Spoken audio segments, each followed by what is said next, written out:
You are Aston Martin. You've launched the DBX and it's instantly become the best seller in your model range. Rejoice, you've got an SUV, it's doing okay. So what's next? Let me give you a couple of options. Do you say A, the planet needs saving? Let's go and ask Mercedes if they have a hybrid or electric system we can use. Or do you go with option B? What the world needs now is an even faster SUV. Guess which one Aston Martin went with? Option B. And not just faster, fast-est. Please give a warm welcome to the DBX 707, the world's fastest production SUV.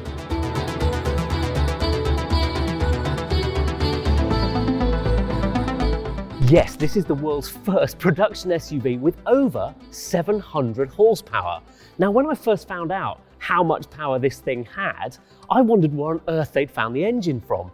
Had Aston bought back the 6-litre V12 twin turbo? Or had they gone to Mercedes and managed to come back with the AMG GT Black Series flat plane crank V8? No, this is still the same 4-litre twin turbo V8 fitted into the regular DBX. But they've switched out the old turbochargers for a much bigger pair. That 707 horsepower measurement is a metric figure, and in old money it's 697, but that's still 155 horsepower more than a regular DBX and 148 pounds-foot up. And here's more top trumps facts. 0 to 62 takes 3.3 seconds, and Aston is claiming a 193 mile/hour top speed. But what all those numbers mean is that an enormous amount of heat is being generated under here, and that needs an enormous amount of cooling. And the easiest way to do that is to open out the front end. Look how much bigger this grille is than the regular DBX's grille. And look down here, there are no side intakes and extra radiators, just these rather ornate daytime running lights, which on the DBX 707 have been reduced to these little strips. So the conventional DBX actually has a more recognisable light signature than this one, but there's a reason for that. Thin strips here means more space for the air to hit the huge new radiator packs in behind them. But honestly, look at the size of this grille. Look, you can fit your hand in through there. Britain's hedgerow wildlife is going to live in fear of this thing. Right, let's start a journey down the side of the car, and we're going to stop as soon as we get to the front wheel. Because here we have an enormous 23-inch wheel and a Pirelli P0 tyre. Now, you can have this combination on a regular DBX, but what you can't have is the huge carbon ceramic brakes behind them. A very fast, powerful car needs an equivalent set of brakes.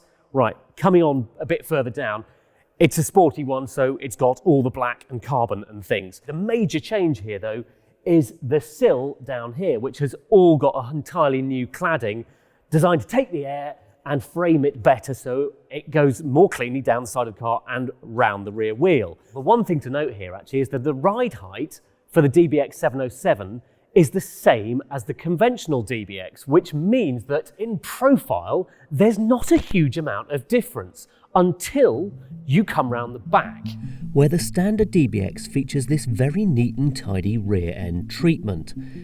In its quest for 190 mile/hour stability, the DBX 707 changes that. A carbon sliver has been added to the upper rear wing, and on top of that there's a new bumper with a massive diffuser. It's more like a carbon mantelpiece than a diffuser. Look, it's got twin elements here and the vanes, and I know the floor underneath isn't flat, but at over 190 miles an hour, this has got to be doing something, hasn't it? But more excitingly, have a look at these satin black exhaust finishes.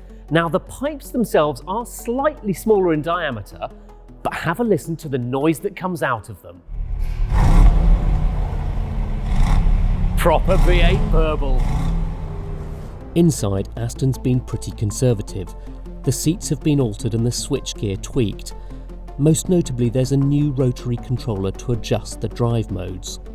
And best of all, look, we've got a circular steering wheel.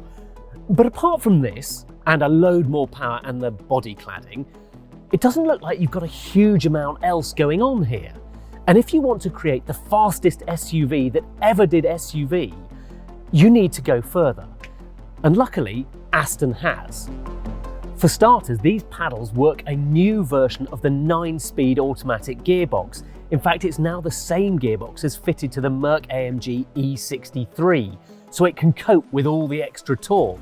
And if you switch the modes around, you bring into play a whole host of stuff, not least the 4-wheel drive system, which in Sport Plus sends 95% of torque to the back axle, unless it needs to shuffle some forwards. There's a shorter final drive ratio for better sprinting, and to really improve that, for the first time in a DBX, there's launch control. But in essence, this is a 707 horsepower V8 Thunder tank with room for the kids and 632 litres of luggage. And you can now transport all your precious goods at higher speeds in this than in any other SUV. Quicker than a Cayenne, faster than an Urus. Don't worry, they will be back. This will not be the last word in the fast SUV game. Now, a standard DBX is £158,000, and this one is likely to be £30,000 more. But more importantly than that is the way it drives, and I'm hoping this does for the DBX what the V12 did for the Vantage. Give it the sense that it's trying to rip its way out of its own skin. Pretty skin though, be ashamed to disfigure it.